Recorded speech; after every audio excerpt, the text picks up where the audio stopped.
Hi, Masha. I'm just finished reading your poem, and I wanted to celebrate the amazing things that are going on. So I want to start with the second stanza. This is my favorite stanza of the whole piece.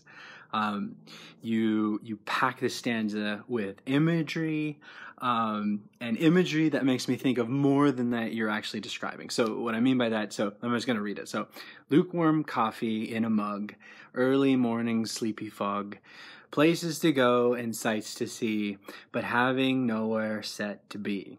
The lukewarm coffee. So this is coffee that was steaming, right? It was amazing and it was hot, and now it's lukewarm in a mug, right? And this with early morning's sleepy fog.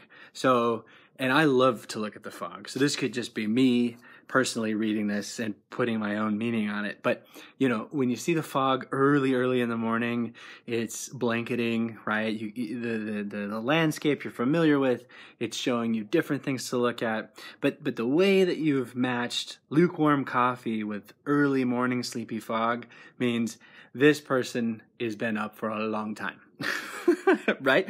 And so there's baked into those two lines something that's not actually being described yet, right? So I'm thinking, and so I know you and I know Tristan, and there's other stanzas that make me think of another person, a child in this speaker's experience, the speaker of this poem. But you're not saying that here in those two lines, but I'm seeing it. And I think to be able to describe something without describing that thing is what any poet worth their salt is able to do. And you're clearly and really, you know, insightfully doing it in those two lines, okay? And then places to go and sights to see, but having nowhere set to be. I mean, this just matches that same sort of theme and intention, because this is a person who has not planned out the day, is willing to go wherever that day takes them, but not by their own sort of just stumbling forward. There's a person, there's another human being in this person's life that's sort of leading the charge. Okay, so my favorite stanza is that second one. What I also love about this poem is the Christmas imagery, right? The Christmas lights, the cuddly nights, the Play-Doh's pack, another snack, for good measure, moments I'll treasure. I mean, so this is one of those poems that reads like a lullaby or a bedtime story. Has all of those, you know, familiar qualities of a classic, right? A sort of child story. But the themes, right? The themes are very much adult. So this is one of those really complex and interesting pieces that appeals to two different audiences at the same time, which I think is really, really hard to do, and you're doing it really well.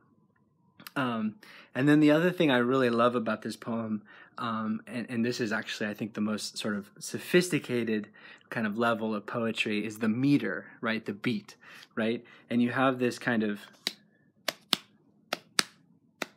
right? Iambic pentameter at work.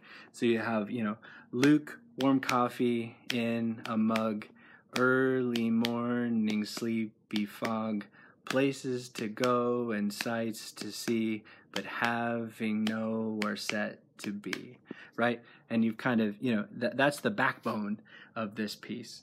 And it's a pleasure to read on many levels. The imagery, the meter, the themes, the nostalgia, and the complexity, right? The